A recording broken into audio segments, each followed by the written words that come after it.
మీ ఇంట్లో చదువుకునే పిల్లలు ఉన్నారా? ప్రభుత్వ లేదా ప్రైవేట్ పాఠశాలలో చదువుకుంటున్నారా? అయితే మీకు ఒక గుడ్ న్యూస్. ప్రభుత్వం మీకు సంవత్సరానికి 15,000 రూపాయలనేదైతే మీ అకౌంట్‌లో వేయబోతుంది. ఎలాగో తెలుసుకోవాలనుకుంటున్నారా? ముందుగా మన అకౌంట్‌ని ఫాలో చేయండి. ఈ వీడియోని లైక్ చేసి, ఈ వీడియోని అందరికీ కూడా షేర్ చేయండి. ఎంతో యూజ్‌ఫుల్ ఇన్ఫర్మేషన్. ఆంధ్రప్రదేశ్ ప్రభుత్వం గత ఎన్నికల్లో ఇచ్చిన హామీల్లో సూపర్ సిక్స్ పథకంలో అతి ముఖ్యమైన హామీ తల్లికి వందనం.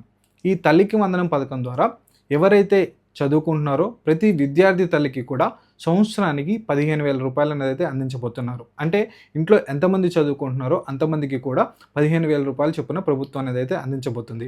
ఈ విషయాన్ని లోకేష్ గారు శాసనసభలో ప్రకటించడం జరిగింది. ఈ పథకానికి సంబంధించి 9,407 కోట్ల రూపాయల నిధులను కూడా మంజూరు చేయడం జరిగింది. 2025 మే నాటికి ఇంట్లో ఎంతమంది పిల్లలు ఉన్నారో వాళ్ళందరికీ కూడా సంబంధించి వారి తల్లికి ఈ అమౌంట్ అనేది అయితే అందించబోతున్నారు. పిల్లల చదువులకు సంబంధించి డబ్బు సమస్య కాకూడదనే ఉద్దేశంతో ఈ తల్లికి వందనం కార్యక్రమాన్ని ప్రభుత్వం ప్రారంభించింది. ఈ పథకం కింద ప్రతి తల్లికి కూడా 15,000 రూపాయలు అనేది అయితే సంవత్సరానికి అందించబోతుంది ప్రభుత్వం. ఇలాంటి మరెన్నో అప్డేట్స్ కోసం మన అకౌంట్ని వెంటనే ఫాలో చేయండి. అలాగే మీకు ఏమైనా డౌట్స్ ఉంటే కింద కామెంట్ బాక్స్లో కామెంట్ చేయండి. వీడియోని లైక్ చేసి అందరికీ షేర్ చేయండి. Thank you.